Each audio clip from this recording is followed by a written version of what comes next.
Buenos días. Esta es la segunda parte de infectología. Seguimos con lo que es virus ADN.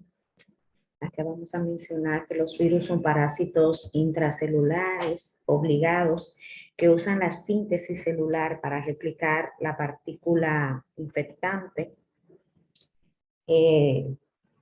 La caracterización de estos mismos, encontramos la familia Herpes viridae.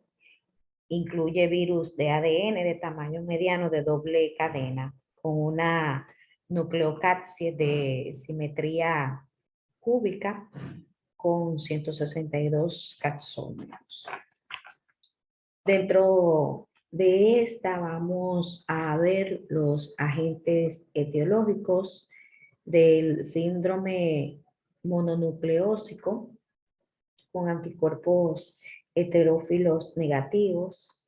Dentro de este grupo, el más frecuente, que más frecuente es la causa por el CMV, citomegalovirus, que cursa con esplenomegalia, menos prominente y con menos frecuencia presencia de faringitis y adenopatías. Este síndrome mononucleósico se caracteriza por la presencia de fiebre alta, adenopatías, faringitis con odinofagia intensa y hepatoesplenomegalia. En el hemograma vamos a ver una gran linfocitosis con células atípicas. En el síndrome mononucleósido, la presencia de anticuerpos heterófilos positivos nos deben hacer pensar en que la etiología es el virus de Epstein-Barr. En los anticuerpos heterófilos o negativos, la etiología puede seguir siendo del virus del Epstein-Barr, pero también hay que bajar la posibilidad de que aparezca el CMV, citomegalovirus, como primoinfección, también por el VIH, la rubeola, tosoplasmosis, infección aguda del virus de hepatitis y algunas enfermedades hematológicas en debut. Sobre el tratamiento, aquí podemos usar aciclovir, velaciclovir o faminciclovir. Aparece también, podemos usar también el ganciclovir o valganciclovir y como alternativa foscarnet para citomegalovirus. Dentro del, en el tosoplasmosis también produce síndrome mononucleósico como adenopatías cervicales únicamente posteriores y sin faringitis. El hallazgo más común en la tosoplasmosis aguda adquirida es la aparición de una adenopatía. El diagnóstico es principalmente serológico y el tratamiento no es necesario en la mayoría de los casos.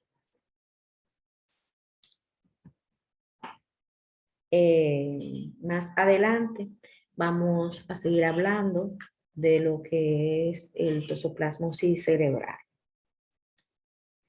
Los virus ARN, como Flaviviridae, estos se conocen como fiebres hemorrágicas virales. Es un conjunto de infecciones por el virus del RNA de diversas familias, como son Flaviviridae, que esto ocasiona dengue, fiebre amarilla, encefalitis transmitida por garrapatas. También están los arenaviridae, fiebre de Lassa, están los bunyaviridae, estos son los Chimea Congo con síndrome renal y fiebre del Valle del Rift, entre otros. Esto también produce fiebres hemorrágicas. Está también los filoviridae. Dentro está el virus de ébola, el virus de Marburg.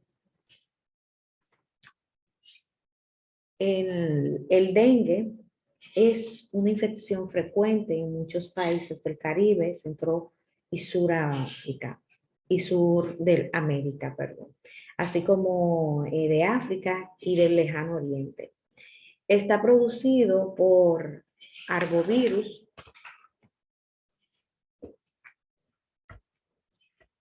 Es un virus transmitido por artrópodos de la familia Flaviviridae. La transmisión se debe a la picadura del mosquito Aedes aegyptus, presente tanto en zonas rurales como urbanas. Por ello, las medidas más importantes para la prevención del dengue son las dirigidas al control del vector, como el uso de repelente y mosquitero. Tras el periodo de incubación, es corto, menor de 10 a 15 días, se presenta el cuadro de fiebre generalmente de comienzo brusco, con cefalea, dolor retroocular, intensa artromialgias, a la que se debe el nombre popular de fiebre quebrantahuesos. Suele cursar también con náuseas y vómitos. Pueden aparecer exantema cutáneo, afectando a tronco y extremidades.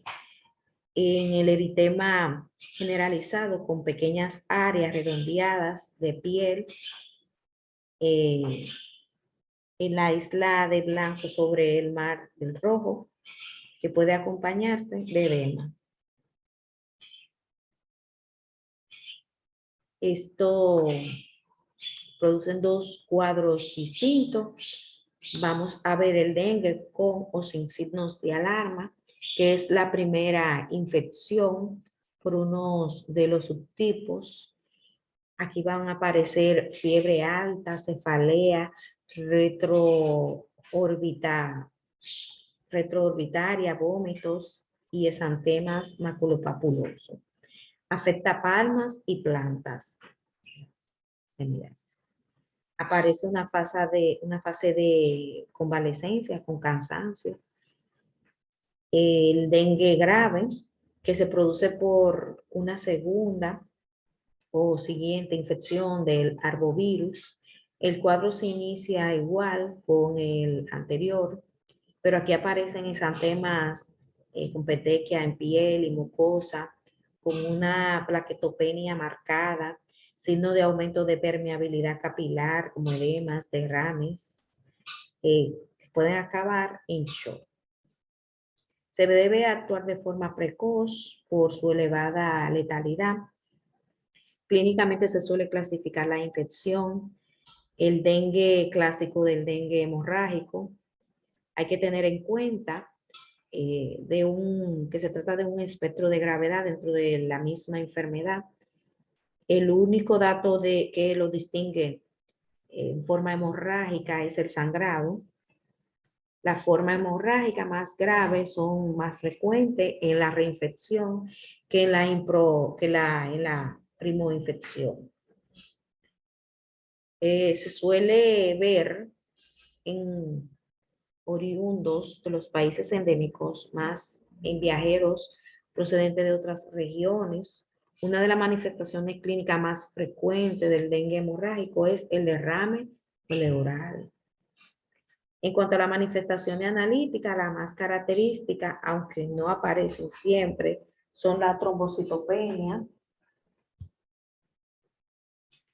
y la hemoconcentración con un hematócrito elevado. Alteraciones más frecuentes en el dengue hemorrágico. También en muchos casos existen aumento de transaminasa y leucopenia debido al tropismo del virus por el endotelio.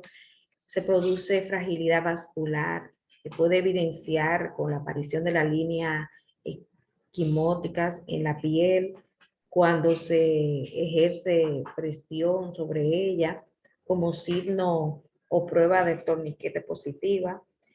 La infección se puede confirmar detectando aumento de la IgM frente a este virus, el aumento de la IgG en países previamente expuestos que se reinfectan. También se puede hacer la PCR.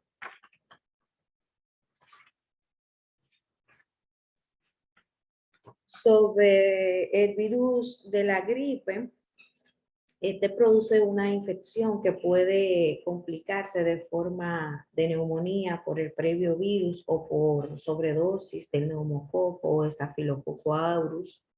El tratamiento con inhibidores de la neurominidasa puede disminuir el desarrollo de las complicaciones, principalmente en pacientes inmunodeprimidos. Entonces, hay que iniciar su administración en las primeras 48 horas de este cuadro.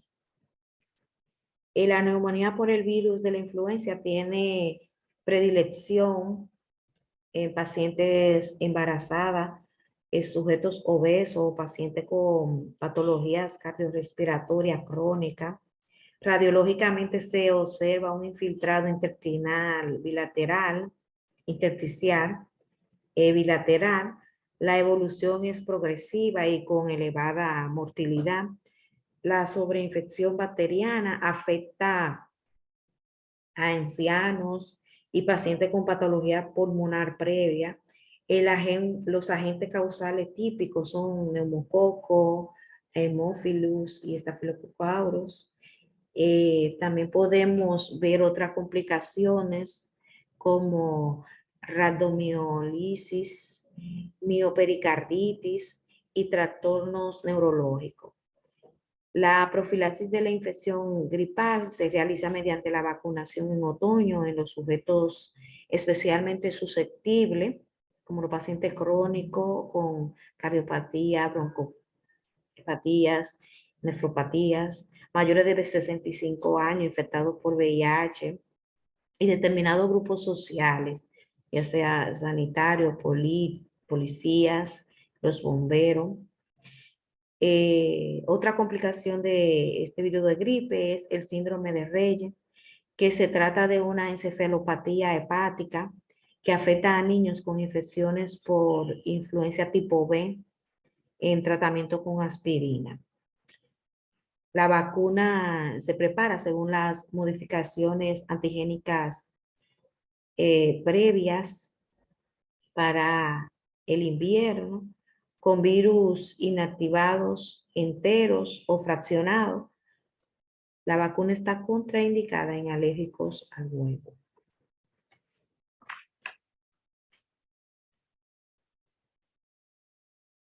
En el virus de VIH, virus de inmunodeficiencia adquirida, aquí vamos a ver el diagnóstico cuando un individuo se primoinfecta. Tarda de acuerdo a 8 semanas en producir anticuerpos frente al VIH. Es el denominado periodo ventana, durante el que las técnicas serológicas pueden no ser lo suficientemente rentables. Tampoco permite el diagnóstico de la infección en el recién nacido, ya que la IgG ha podido pasar la barrera placentaria sin que lo haya hecho el virus. Tras la exposición de riesgo, carece, por lo tanto, de sentido solicitar la serología antes de al menos 15 días.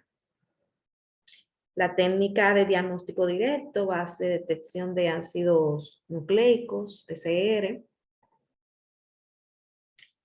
la antigenemia, que esta detecta la proteína P24 del virus.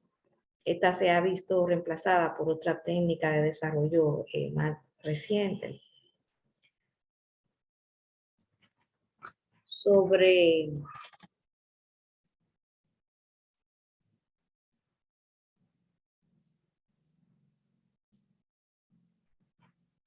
las infecciones oportunistas, vamos a encontrar Pneumocystis jirovecii, que anteriormente se denominaba la carini. Es el germen que más frecuente se asocia a la neumonitis en pacientes con VIH. Las últimas clasificaciones taxonómicas Lo sitúan entre los hongos. Es uno de los microorganismos ubícuos.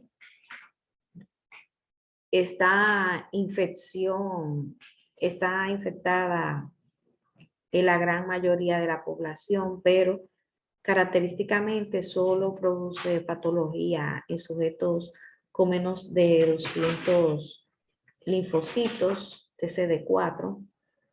El cuadro clínico típico es el de una neumonía de evolución subaguda, con disnea, fiebre, hipoxemia e infiltrados intersticiales. También vamos a ver infecciones por parásito como el Toxoplasma gondii, que es la causa más frecuente de convulsiones tras la encefalopatía por VIH y constituye la infección secundaria del sistema nervioso central más habitual en los pacientes con SIDA. El cuadro característico consiste en el desarrollo de lesiones ocupantes de espacio en el parénquima cerebral. Este se pone de manifiesto de forma crisis comiciales o clínica neurológica focal. Como vemos aquí la imagen de la tomografía computarizada, es la de una lesión redondeada con efecto masa que capta contraste en anillo. La imagen radiológica en el contexto de una infección avanzada por VIH y una serología positiva, IgG, frente al toxoplasma. Este es un criterio suficiente para iniciar tratamiento empírico. Actualmente, la amplificación del ADN del parásito en el líquido cefalorraquídeo mediante la técnica de PCR también es útil en el diagnóstico. La evolución clínico-radiológica no es adecuada al cabo de 3 a 4 semanas de tratamiento empírico.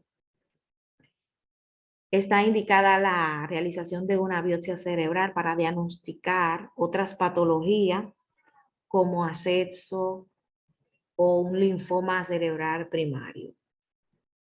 El tratamiento de elección es la combinación de sulfadiazina más pirimetamina.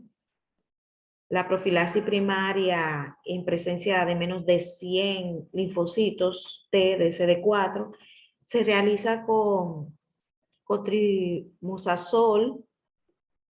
El paciente ya debe de estar recibiendo la profilaxis para la neumocitis girovasi. En la profilaxis secundaria se realiza con sulfadiazina combinada con pirimetamina. También podemos ver otros parásitos intestinales como Cryptosporidium, Isospora belli, la Leishmania donovani. En las indicaciones del tratamiento antirretroviral, en los pacientes con infecciones por el VIH, las más recientes combinaciones establecidas de todos los pacientes adultos con infección por el VIH deben recibir tratamiento antirretroviral, independientemente de su situación clínica, virológica o inmunológica. O sea, el recuento de los linfocitos TCD4. Dentro de los principales fármacos antirretrovirales, tenemos los inhibidores de transcriptasa inversa, análogo a los nucleósidos, como la acidobudina, la mibudina, entricitabina, abacavir. El inhibidor es de transcriptasa inversa, análogo a los nucleótidos, el tenofovir. Los inhibidores de la transcriptasa inversa, no análogos de los nucleósidos, tenemos efavirenz. De los inhibidores de la proteasa, atazanavir, lopinavir, ritonavir, darunavir. Dentro de los inhibidores de la integrasa, el rategravir, el dolutegravir. Dentro de la profilaxis post-exposición, tanto de naturaleza ocupacional, personal, sanitaria, que accidentalmente se exponen tras un pinchazo con una aguja, como no ocupacional, ya sea por rotura de preservativo o agresión sexual con penetración. La profilaxis es mayor si se inicia la toma de los fármacos en las primeras 24 horas después de la exposición del riesgo. Y si aún mejor, se realiza en las primeras 2 horas. La profilaxis carece de utilidad si se inicia más de 72 horas después de la potencial exposición al virus. Se recomienda el empleo de 3 fármacos que incluye el inhibidor de la proteasa, que se deben administrar durante 4 semanas.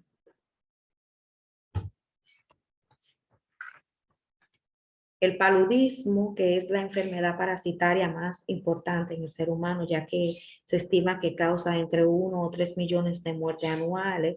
El agente causal es transmitido por la picadura de la hembra del mosquito Haemophilus. También es posible la infección por contacto con hemoderivados de pacientes enfermos.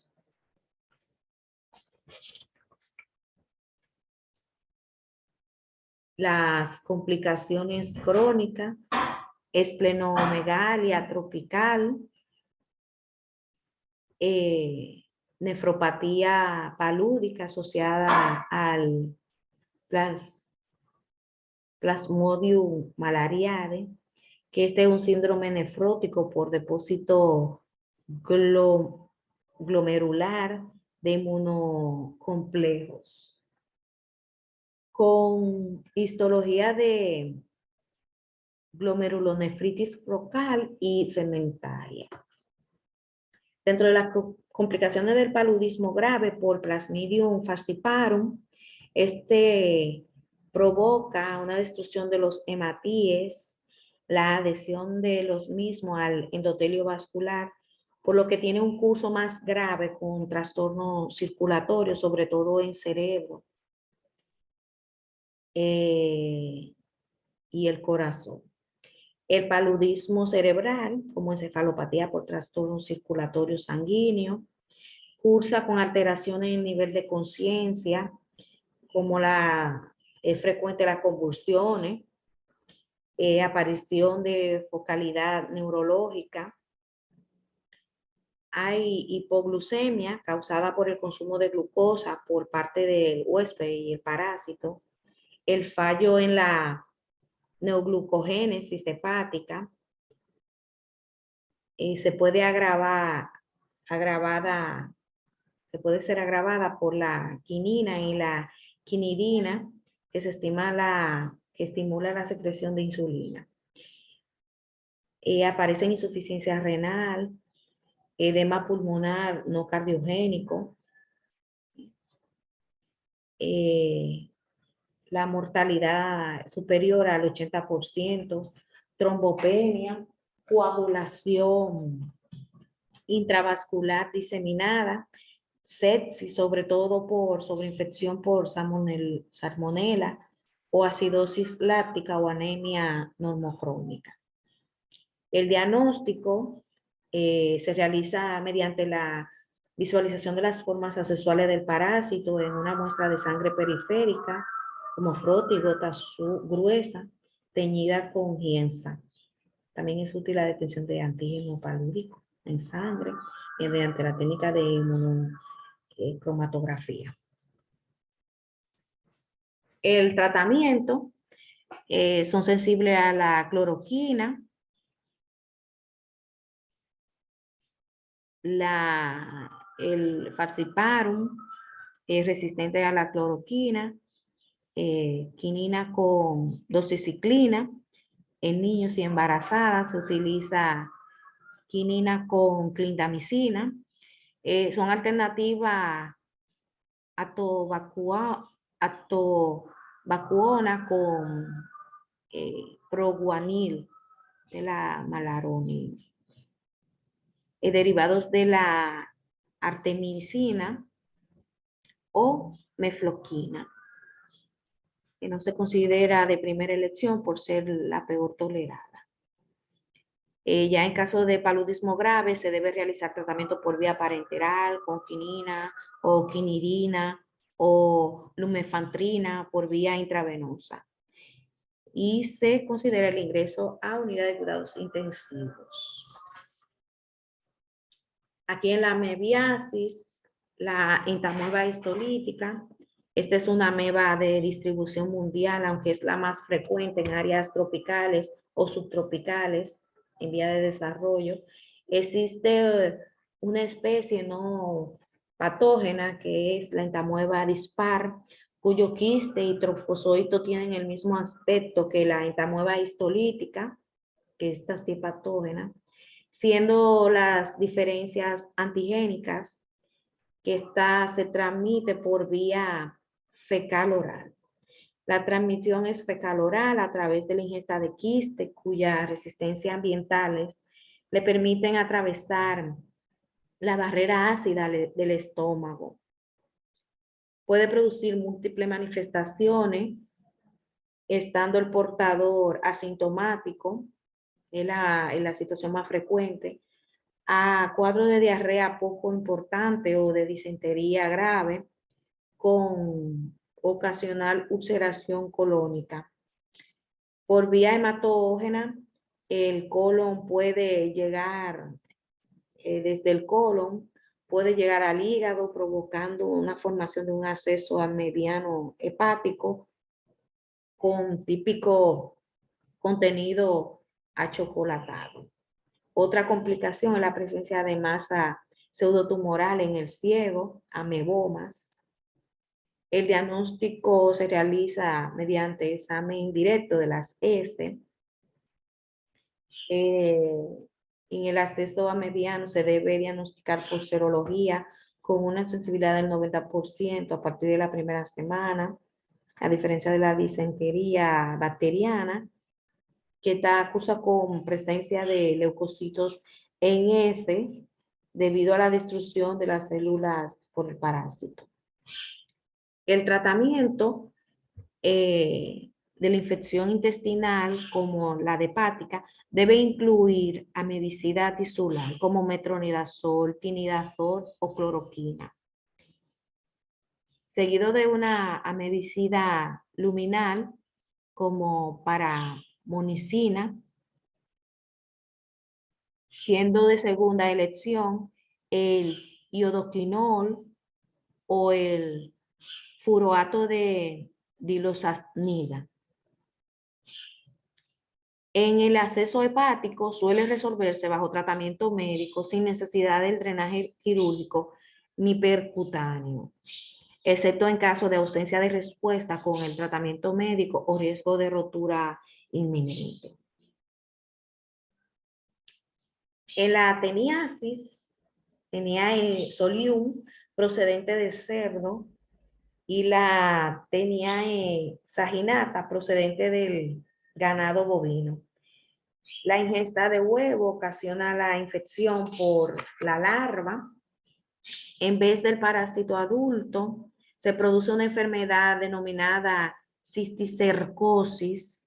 La prevención consiste en cocinar bien la carne de cerdo y de res. La cisticercosis afecta al músculo y al sistema nervioso central. Como vemos aquí, cursa con lesiones quísticas que evolucionan a calcificaciones en dichas zonas y en ocasiones crisis comiciales. El tratamiento se basa en praziquantal o albendazol. La ascariasis, infectación por Ascaris lumbricoides, con una fase de desarrollo pulmonar que puede ocasionar infiltrados pulmonares con eosinofilia, tratamiento con albendazol o con piperamicina. El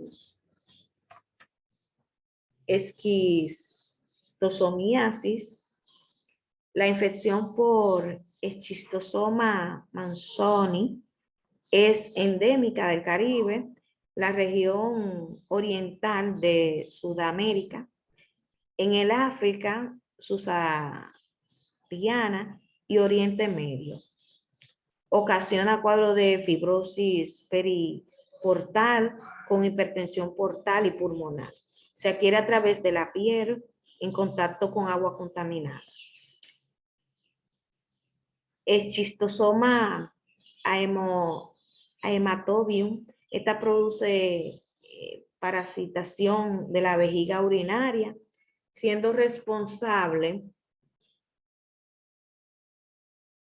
en ocasiones de la aparición de un carcinoma vesical de células escamosas.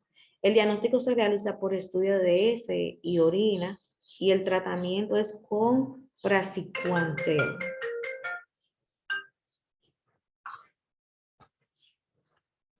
La trichuriasis, trichuriasis trichuara, es un parásito cosmopolita, aunque más frecuente en regiones de clima cálido y húmedo, cuyo reservorio es el intestino humano.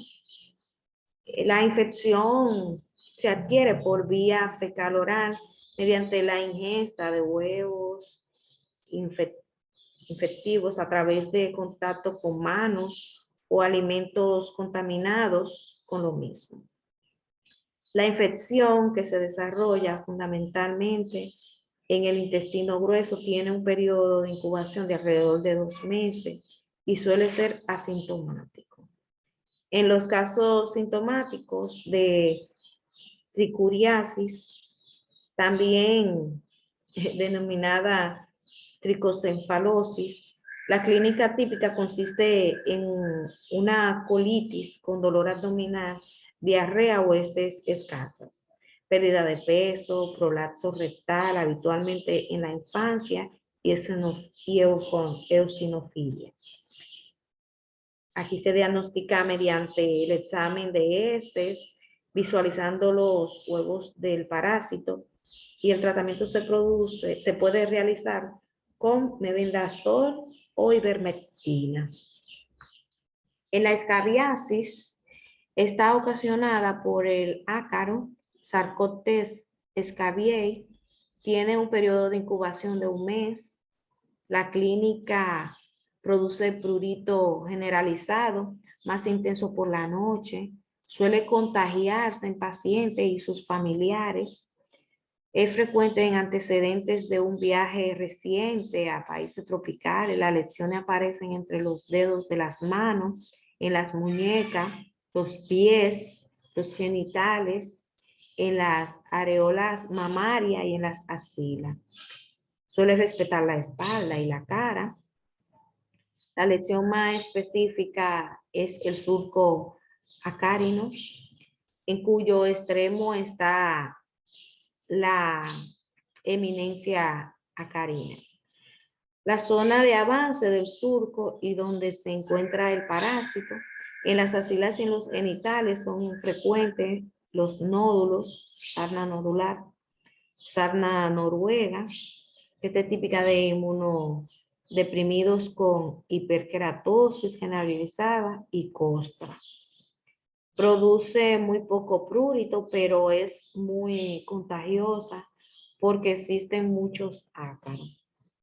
Sarna nodular, persiste de nódulos pruriginosos pese al tratamiento.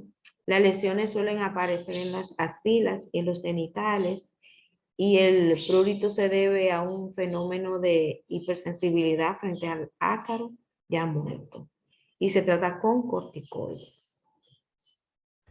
Tratamiento, permitrina en crema al 5%, es de elección cotóxica, puede utilizarse en niños y en gestantes. Lindane tópico al 1%, irrita y es neurotóxico, por lo que está contraindicado en embarazada y en niños.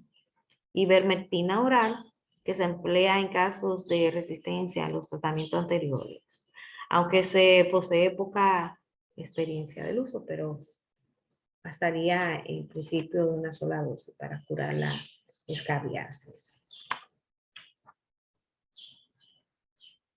Dentro de las enterobacterias, vamos a ver las bacterias enteroinvasivas. Estas son las de especie género Salmonella y algunas campibacterias. Las fiebres entéricas, que son cuadros en lo que la clínica sistémica predomina sobre la digestiva, como fiebre, que suele ser el signo clínico más precoz, cefalea, leucopenia sin eosinofilia, dolor abdominal, esplenomegalia y bradicardia relativa para la temperatura corporal. Se deben a bacterias que penetran la mucosa intestinal intacta. Por eso se produce escasa clínica a nivel digestivo. Esta alcanza las placas de Peyer en la submucosa y ganglios linfáticos peridigestivos. Y desde ahí pasan al torrente circulatorio, dando lugar al cuadro sistémico. Estas se adquieren por la ingesta de alimentos contaminados. En este grupo pertenece Yersinia enterocólica, que puede producir dolor en fosa ilíaca derecha y odinofagia, así como la salmonela, tipi y paratipi, que producen la fiebre tifoidea, en definitiva un tipo de fiebre entérica como la que acabamos de mencionar. El cuadro sistémico puede acompañarse de un exantema macular en tórax y abdomen. Esta se da de forma espontánea en pocos días. El diagnóstico de elección de la fiebre tifoidea es el cultivo, ya sea mediante la obtención de hemocultivo en las primeras 2 semanas. Es el procedimiento más rentable para el diagnóstico precoz con mayor rentabilidad en la primera semana, o mediante el cultivo de las heces a partir de la tercera semana. En general, el periodo de incubación de la fiebre tifoidea es de 10 a 15 días. Además, la salmonela puede quedarse acantonada en el aparato digestivo, sobre todo en la vesícula biliar, y más frecuente en mujeres con colitiasis, dando lugar a portadores crónicos que eliminan bacterias continuamente por las heces, lo que tiene gran trascendencia a nivel epidemiológico. La pauta de elección para el portador crónico es el tratamiento prolongado con fluoroquinolona, ciprofloxacino. En caso de que exista colelitiasis, puede llegar a ser necesaria la colecistectomía. Puede ser necesario mantener el tratamiento en antibióticos durante 1 año. El diagnóstico se hace mediante coprológico. El tratamiento de la diarrea bacteriana depende de la gravedad del cuadro y el grado de deshidratación que produzca. Lo más importante es mantener una adecuada hidratación del paciente por vía intravenosa, en casos graves o por vía oral, si es posible. Suero de rehidratación oral. Se recomienda el tratamiento empírico con antibióticos, inmunodeprimidos, edades extremas, ancianos menores de 2 años, pacientes con enfermedades asociadas a patología o prótesis vasculares. También se recomienda el uso de antibióticos si existe fiebre, síndrome disentérico, más de 6 a 8 deposiciones al día, afectaciones del estado general, deshidratación. Se utiliza fluoroquinolonas o cotrimazol durante 3 a 5 días, que también constituyen el tratamiento de elección de la diarrea del viajero. El tratamiento para Campylobacter son los macrólidos. Las diarreas de Escherichia coli enterohemorrágica no deben tratarse con antibióticos, ya que su uso no mejora la evolución. Puede aumentar la frecuencia del síndrome hemolítico urémico. Los inhibidores de la motilidad, loperamida y derivados opioides deben evitarse si existen datos de enfermedades por germen enteroinvasivo o productor de citotoxina. Bien.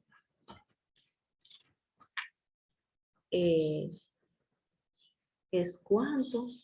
Hasta aquí la parte de infectología. Feliz resto del día. Vamos a seguir repasando todo lo que hemos visto en esta semana. Gracias.